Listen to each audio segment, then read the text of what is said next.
All right, let's get after page 5, shall we? Actually, no, let's get after page 6. Let's do that instead. So this is page 6, 17, 18, and 19. So the first part of this is all question number 17. Which of the pairs of triangles must be congruent? And if they are congruent, how do you know? If they're not congruent, if it's not necessarily true that they are, put an X through them, and that's all you got to do. So the first, kind of all the way on the left of the page are these two triangles. And what it looks like, it appears to be the case, is that these three angles correspond and are congruent to these three angles here. However, angle, angle, angle is not a sufficient congruence theorem. It's a sufficient similarity theorem. So we have to put x's through this. Okay, not congruent. The next one, these two, this situation right here, this is one of my favorites because it's so tempting, right, to say, well, two sides, pair of vertical angles, then maybe this is like a side angle side situation, but really what's going on here is this is side angle side, okay? But this over here is angle side side, okay? So even though there's like the same number of pieces that are congruent for this one and for this one, they don't sort of correspond in the same way. So we have to say not necessarily congruent. Okay. All right, down here. Okay, so we have two right triangles, and then this leg is congruent to this leg. This side down the middle is the hypotenuse of both of those triangles. So what we have here is a classic case of hypotenuse leg. So these must be congruent because of the hypotenuse leg theorem. And finally, what do we have here? Well, I can deduce, I know that those are vertical angles, so they're both right angles. There's a pair of congruent angles here and here as well, and a pair of sides. So what do we have? This looks like angle, angle, side. Angle, angle, side. Okay, so congruent, no, and no. Okay? All right.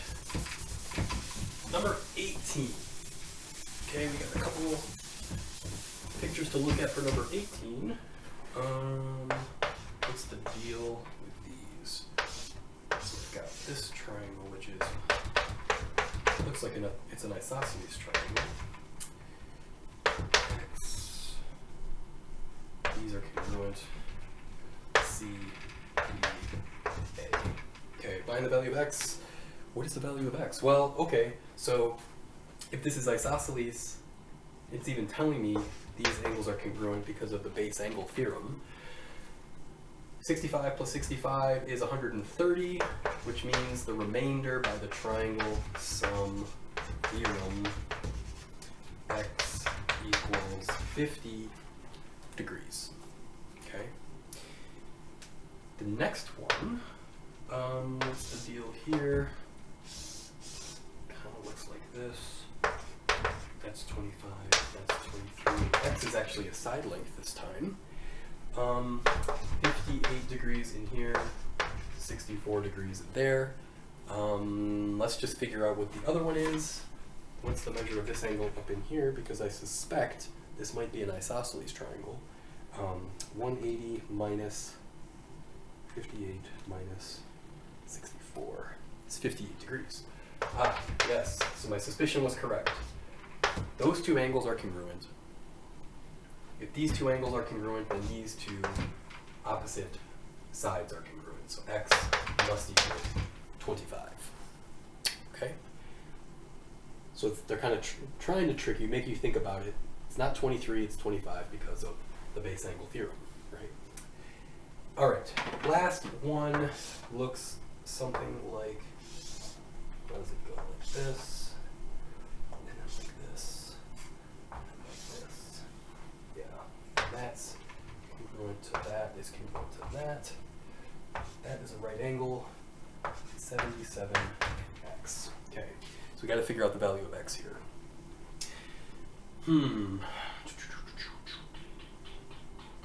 Oh, okay. So these are congruent. okay? And even though my picture looks kind of jank, like, since these two sides are congruent, then these two angles are congruent, right? 77 and 77. Which means I can use the triangle sum theorem to get the measure of this one down here. 77 plus 77 is 154, I believe. Yep. And 180 minus 154 is 26. So 26 is the measure of just that piece right there. However, we know the whole angle, if I zoom out to the whole angle, is 90. 90 minus 26 gives me the other piece of that. So 64 and 26 adds up to 90.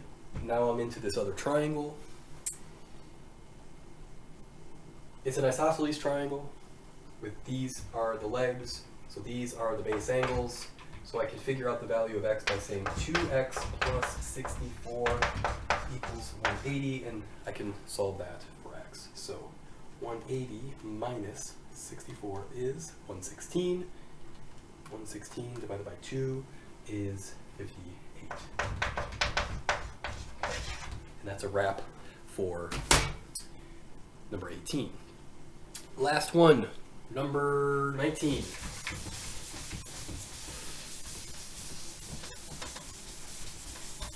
Number 19, okay, so, oh yeah, so this is the hexagon one, right? So let's see what I can do here. E, F,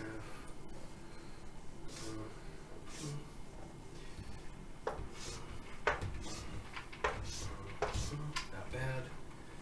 That's B, that's A, that's E, F, G, H, and that must be D. C, EH is a diagonal, EB is a diagonal, and the measured angles we're trying to figure out the measure of is these ones.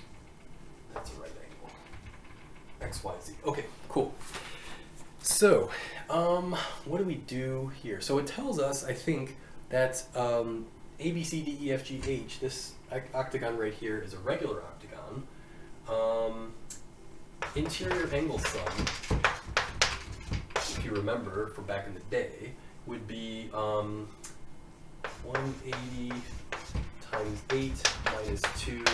6 times 180 is, I think, let's see, 8 minus, oh no, 6 times 180 is 1080, right? So what that means is, if you take the measure of all of these interior angles of the whole octagon, it all adds up to 1080, right? Okay. There's 8 of those angles, so if I divide that by 8, I will get the measure of each individual angle, which is 135. That's each angle in the octagon, right? Which actually is the measure of angle x. X is just the measure of one of those interior angles. So we've got x right now. X is 135. Okay. What can we do next? Well, next we know if, so let's see, that's 90 degrees is the other. Yeah, I forgot to mention that this is also 90. Okay. EHAB, that quadrilateral, has an angle sum of 360. So EHAB equals 360. 2 of the angles are 90 and one of them is 135. So if I subtract those, that'll get me what's left over for Z here, right? So what's the deal there? 360 minus 180 minus 135. That's 45. So Z equals 45 because this plus this plus this plus this has to equal 360. Okay.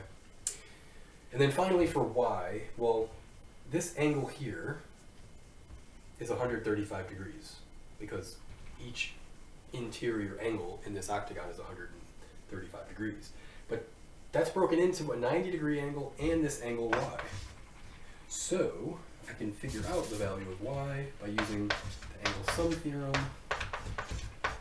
which 135 minus 90 is 45. So y equals 45.